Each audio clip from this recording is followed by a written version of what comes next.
I see I am graced again with your company. Welcome back to another guide to our kind.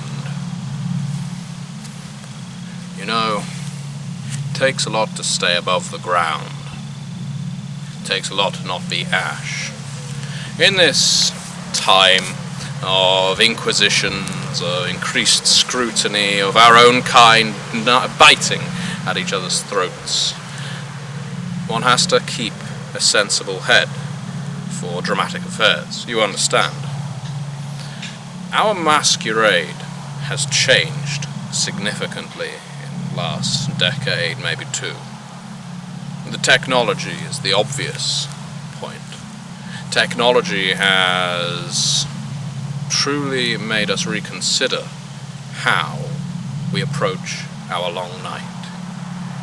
After all, surveillance is ever present. If you decide to visit a city, that you cannot pass down a high street, enter a railway station, yes, you certainly cannot board a plane without having your photo taken, your movements recorded, people watching who you are, and what you are doing. This is a problem when a very fundament of your existence is to remain hidden. You are a predator, but you are not some predator that can walk openly. You cannot just take your prey down whenever you want a meal. You need to remain discreet. So how do we evade this technology? That is a question that many of our kind are constantly racking their brains to answer. Can we evade it? Can we live a life completely under the noses of the kind? To that question I have to say no, and that may disappoint you. We have no gifts that allow us to constantly remain out of sight of someone's phone recording a video. We cannot avoid all customs and border checks when travelling from country to country. It is just not possible. The world will not allow it, and so we have to adapt with it. With technology ever present, many Cainites are driven to hiding further than they ever did before, taking on a Luddite-like existence. They do not subscribe to any television packages, any broadband services, any mobile phone bills. They do not wish to be traced. They stay off the grid, as the kind like to say. But this is a needlessly stifling way of life. You can take it further. You can live behind a mortal family, live behind your ghoul. Everything registered in their name. Everything exists in their name. Everything they do covers what you do. This is a sensible option, but of course the more assets you have at your disposal, the more risk you draw in other senses. Ghouls, to use an example, your loyal retainers, your blood-addicted junkies, they are valuable to a point, but intensely unreliable when it comes to pressure. When it comes to pressure, ghouls can snap, and when a ghoul snaps, it can be even worse than when a Cainite does. If you are at all familiar with a drug addict denied his or her fix, the ghoul is like that, but ramped up.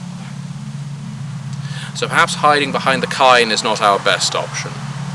Perhaps we should consider more inventive methods of maintaining our masquerade. And our masquerade is what keeps us extant in these nights. Without our masquerade, every one of us would fall. I guarantee that. It is the one thing the Camarilla has got right for these last 5-6 centuries. Without it, we would be nothing but ash on the wind. So, how do we strengthen our masquerade? The best way, the way that I have been taught, the way that I teach others, is the spread of misinformation, the spread of lies, the spread of gossip, the spread of rumour. Your ghouls, your mortal servants, and yourself should be searching everywhere for any electronic trace of you that may exist. And that trace should be built up, fabricated with false identities, false whereabouts, false jobs. You need to layer yourself in subterfuge. So when someone comes picking at the scab, they do not remove the entire thing. When someone captures you on video performing an act that is practically inhuman, you need to spread the misinformation. You do not need to lie. You do not need to say, I was never there. That was not me. This mortal cannot be trusted, although you can discredit them. The best thing to do in a case like this is to flower up the story.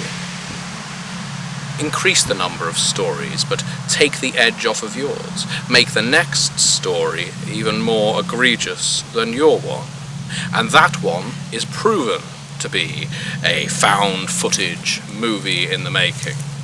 That one is found to be students orchestrating some elaborate prank. If your truth is hidden in a bank of elaborate lies, your truth can go without notice for a very long time. The masquerade is therefore intensely important to us, because without it, well, we would be in significantly more danger now than we are presently. The Camarilla has grown more elite in recent nights. They believe that if you pose any risk to the masquerade whatsoever, you are not to be permitted in one of their domains. Therefore, they have restricted their number.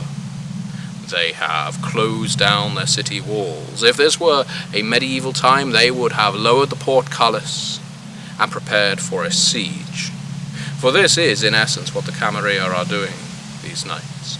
They are preparing for a siege. And when that siege comes, the Inquisitors or the Sabbats knocking down their door, they do not wish to be found. Now you could say, well, how is it that Clan Nosferatu still holds pride of place in the Camarilla? They have no way of hiding their true appearance, well, except through our vampiric disciplines, our powers bestowed by Cain, if you believe that.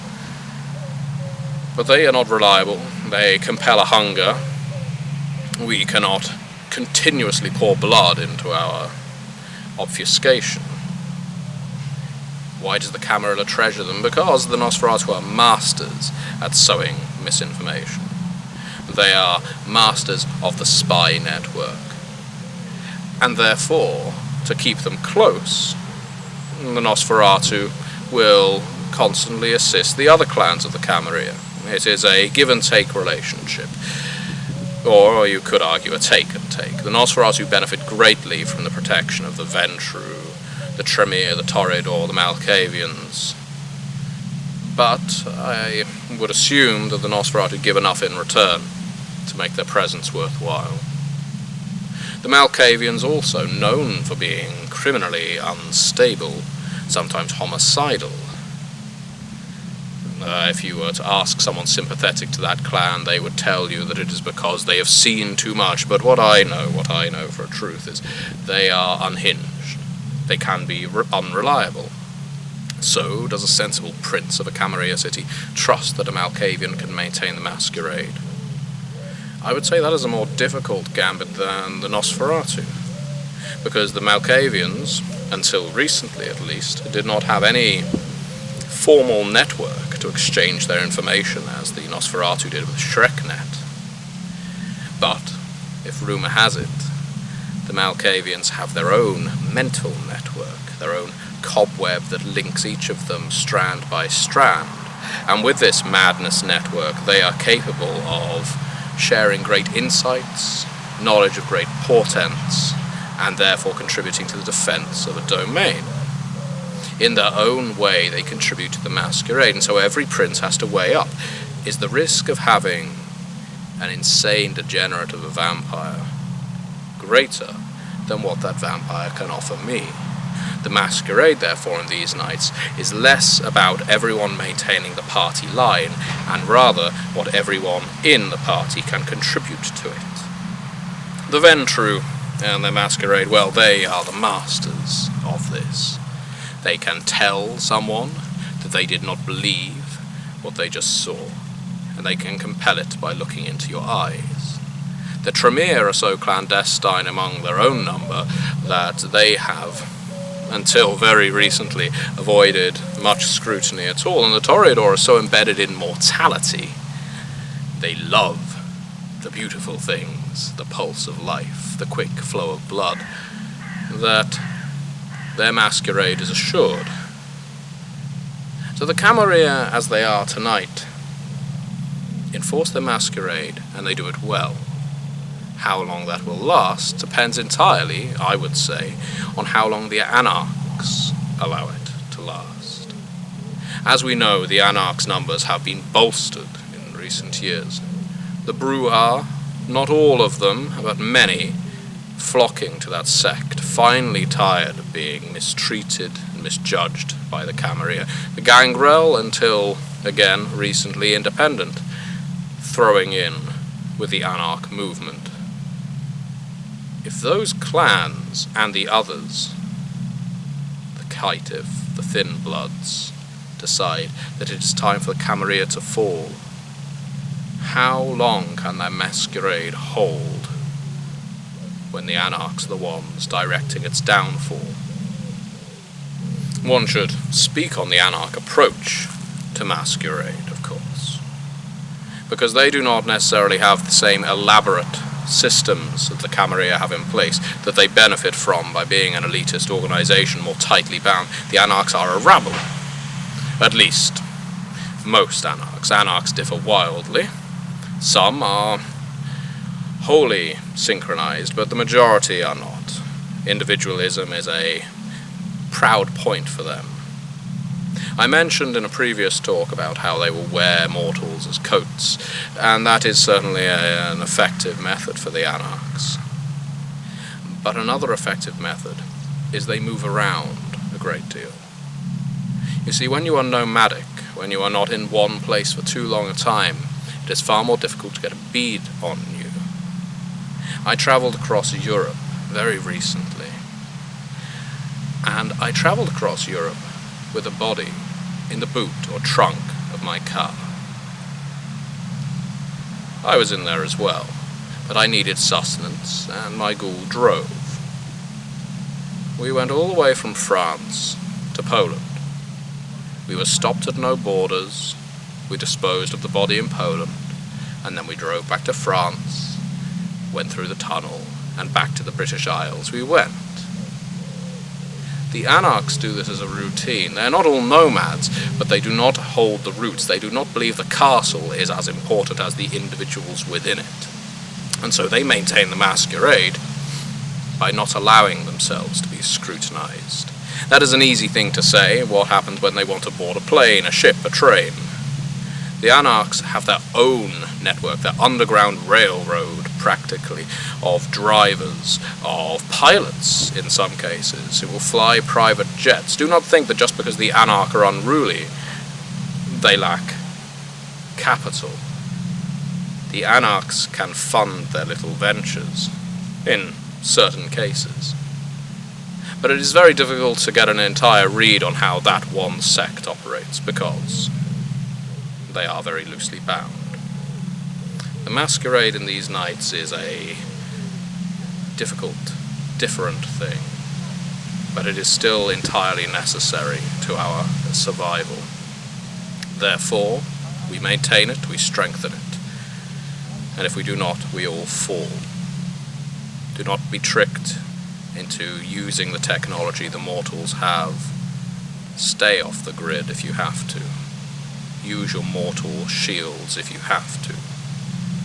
But whatever you do, do not pretend, do not think for a second that you have the same rights and liberties as the kine. As soon as you try, you will be caught out. There is always someone on the other end of that camera. One day, one night, someone will watch that footage and they will notice that you do not give off a heat signature. And when they do, they'll record your face for posterity and they will find you.